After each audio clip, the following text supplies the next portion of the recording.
Assalomu alaykum o'rtoqlar. Mana hozir Rossiyadan kelgan 2 etajli vagonimiz tez orada yengillik bo'ladi.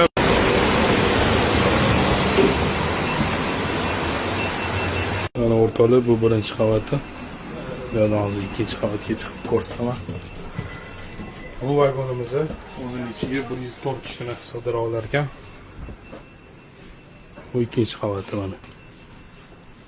Sidenalarni o'ralari ham keng, bemalol yotib suyanib ketsa bo'ladi. Keyin mana joylarda chiqarib ovqatlanib qo'ysak, choy qo'yib ketsa ham bo'ladi. Moyoni bemalol uzatib ketishga qulaygina.